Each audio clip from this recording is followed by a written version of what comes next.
John Lewis class ships. So it's the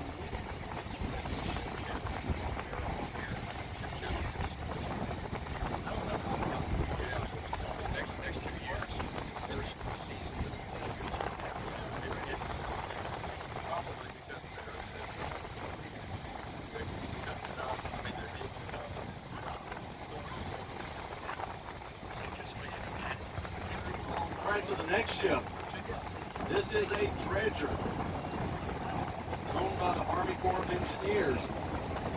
This is the Wheeler out of New Orleans. It was here for a new paint job, and over the past few weeks we've watched them sandblast that entire hull. They put a primer coat on and then repainted the ship. What's been fascinating to watch on this ship is the gentleman working on the floor of that dry dock. To see them and the scale of this ship, those guys can walk underneath that ship without bending over. Next other question. You got to paint your wood in the house in 3 years. How often do you have to paint a ship? Well, it all depends on how much money you've got, I would say. Because let's take a look at the next ship right here. This is the Mercy. This is the hospital ship, the USNS Mercy. Now this ship right here does not seem complete without a hospital ship.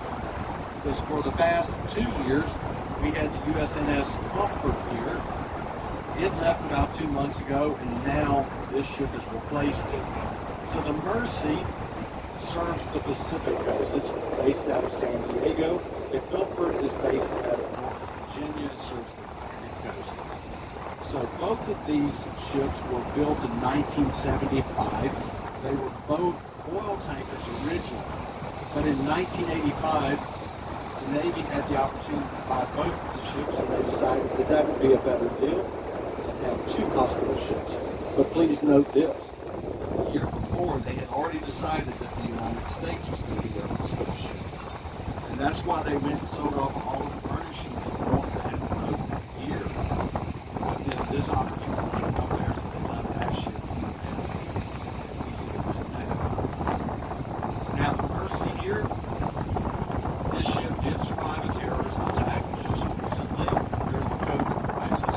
The ship was sent to Los Angeles to aid with the pandemic.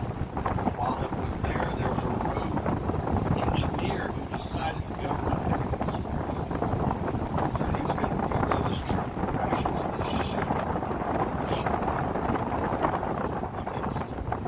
So it wasn't as good as he thought it was.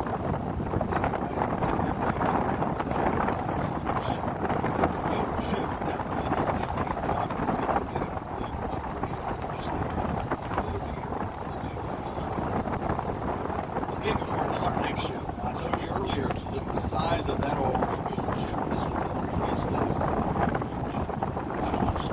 It's still about 6 million gallons of fuel.